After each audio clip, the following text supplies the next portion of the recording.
నేతలకు విశాఖ ఒక బంగారు గని భూములు దోచుకున్నారు. అస్మదీయులకు కారు చౌకగా కట్టుబెట్టారు. పర్యాటక ప్రాజెక్టులను కైవసం చేసుకున్నారు. అలాంటి ప్రాజెక్టులో ఒకటి బే పార్క్.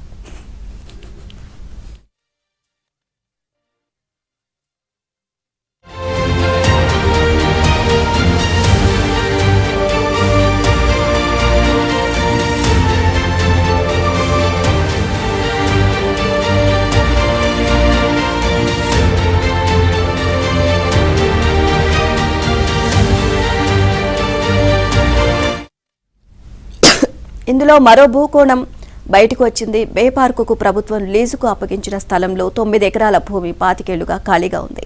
ఒప్పందం ప్రకారం చేయాల్సిన పనుల్లో ఒకటి చేయలేదు. నిబంధనల ప్రకారం ప్రభుత్వం తక్షణం ఆ భూమిని స్వాధీనం చేసుకోవచ్చు. శారదా పీఠానికి అక్రమంగా అడ్డగోలుగా చేసిన భూ కేటాయింపును రద్దు చేసినట్లే.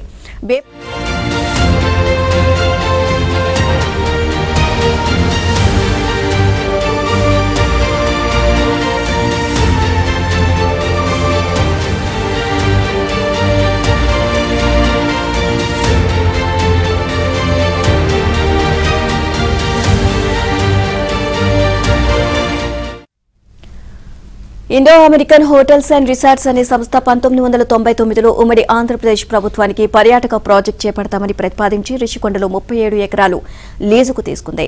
లీజు కాలం 33 ఏళ్లు. ఈ ఒప్పందం 2000లో జరిగింది.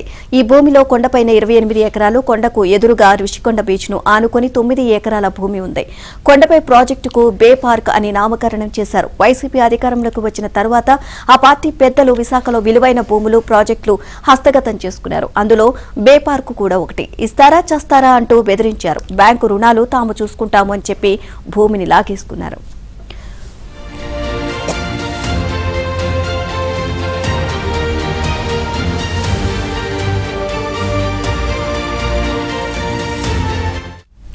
అయితే బీచ్ కి ఆనుకొని ఉన్న 9 ఎకరాల భూమి మాత్రం 25 ఏళ్ల నుంచి అలాగే ఉంది. దాని పక్కనే మరో 3 ఎకరాల ప్రభుత్వ భూమిని కూడా కలిపేసుకుని చుట్టూ కంచె వేశారు.